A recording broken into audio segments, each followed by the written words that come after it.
La educación superior en América Latina enfrenta el desafío de ser transformadora, humanista y ser un bienestar para la humanidad, consideró la investigadora cubana Jenny Delgado Brito, académica de la División de Posgrado de la Universidad Hispanoamericana. Comentó que con excepción de México y Cuba, hoy se enfrentan en gran medida una explosión de matrícula y déficit de docentes en los países vecinos. Que el rol del maestro es muy importante para la sociedad y que por tanto ser maestro no significa solamente dar clases en un aula. Ser maestro también significa investigar, comprometerse con la sociedad, y con la investigación y con la docencia también lo hacemos.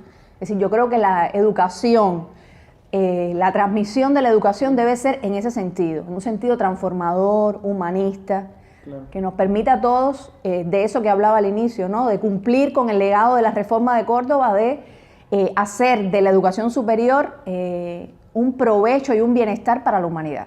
La académica proveniente del Centro de Estudios para el Perfeccionamiento de la Educación Superior de la Universidad de La Habana, Cuba, dijo que a 101 años de la reforma universitaria de Córdoba, prevalece el legado de concentrar en la educación superior el compromiso por el bienestar y bien vivir de los pueblos. Estamos en el año que se conmemora los 100 años de la reforma de Córdoba. Sí, la reforma de Córdoba fue un momento singular para el desarrollo de la educación superior. Y justo uno de los legados más importantes de la reforma de Córdoba es concentrar en los centros de altos estudios el compromiso por el bienestar y el buen vivir de los pueblos. Y yo creo que hoy todos los países, sobre todo en América Latina, que es donde me voy a concentrar porque es realmente lo que más nos interesa, ¿no? Como docentes, ambos de la educación superior en América Latina, el reto es mucho mayor. Es decir, es tratar los docentes todo el tiempo de ser consecuentes con nuestras realidades. La formación, por ejemplo, hoy cada vez más y sobre todo la innovación en el mundo del conocimiento que nos encontramos hoy, los niveles de obsolescencia son cada vez mayores. Por tanto, hoy no creo que no debemos concentrarnos tanto en el qué, sino en el cómo, claro, para preparar mucho más a nuestros estudiantes por los cambios que se avecinan, en la medida que seamos capaces de formar en ellos más las capacidades para adaptarse a esos cambios, va a ser menor el impacto que tenga ese nivel de desarrollo, ¿no? Tecnológico en su formación particularmente. La investigadora cubana, por otra parte, precisó los principales aspectos que hoy en día deben cuidarse en la formación de los universitarios. A mí me parece, por ejemplo, muy importante, ya que hablábamos de los docentes y también de los estudiantes, que exista una relación, sobre todo una relación en función del desarrollo, por ejemplo, con el uso de las nuevas tecnologías. Es decir, hay docentes, sabemos, por ejemplo, que el mundo académico es un mundo fuerte, donde los cambios se producen muy lentos, y por tanto yo creo que, por ejemplo, la asimilación y el uso de las nuevas tecnologías debe ser un reto para todos, tanto para estudiantes como docentes.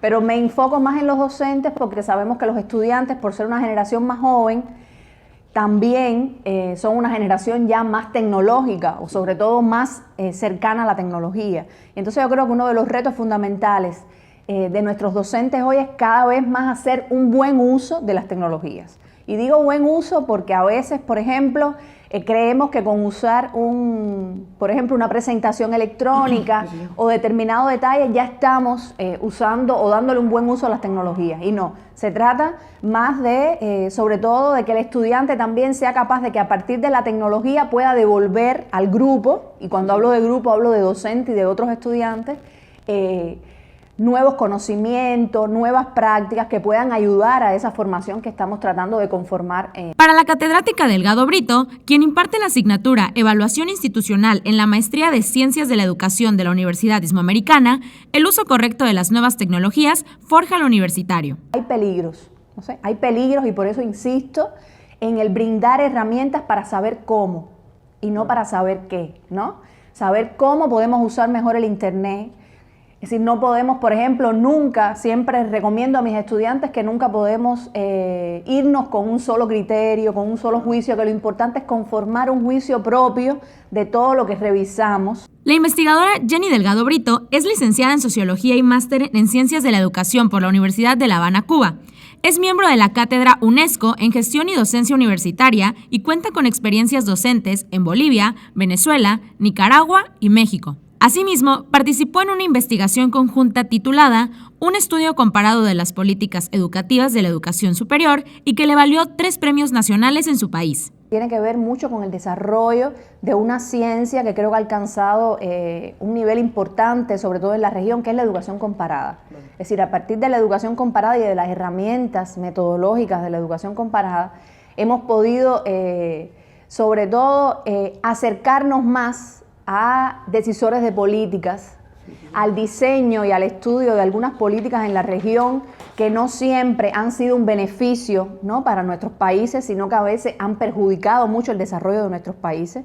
Y de todo eso es muestra las últimas noticias de todo lo que ha acontecido en la región, sobre todo en los recortes que ha tenido la educación, ¿no?, en algunos países. Por último, la docente se declaró satisfecha de su estancia en México y el intercambio de experiencias profesionales con su grupo al que imparte clases en la Maestría de Ciencias de la Educación. Bueno, esta experiencia en la Maestría de Ciencias de la Educación de la ISMO Americana es muy importante, tal como han sido las otras 2 experiencias anteriores. Ya creo que formo parte de la familia, ¿no?, de esta dirección de posgrado, en tanto compartimos un programa de Ciencias de la Educación, porque igual en la Universidad de La Habana tenemos este programa, y a mí me parece que es muy interesante. De hecho, siempre, por ejemplo, en este curso también tenemos la matrícula de ese programa, son estudiantes o maestrantes interesados en la formación, en distintos niveles, pero en la formación en educación. Y eso siempre me parece un tesoro, ¿no?, que debemos aprovechar y que debemos cuidar muy bien. Bueno, la asignatura de evaluación institucional versa sobre un proceso de gran importancia, sobre todo en los últimos años, que es un proceso que todas las instituciones educativas deben llevar a cabo cada cierto periodo de tiempo para acreditarse. Por tanto, es un proceso que permite el autoconocimiento de las universidades, la participación de toda la comunidad universitaria, y es un proceso que se reconoce como un proceso, insisto, de autoconocimiento, de reencuentro, de compartir experiencias y finalmente de certificación. Si todas las universidades requieren un nivel de certificación para su desarrollo y para su vigencia como institución educativa. Y por tanto, de eso, de cierto modo, a grandes rasgos, trata la asignatura que estamos impartiendo. Ok, maestra, muchísimas gracias. Bueno, gracias a usted.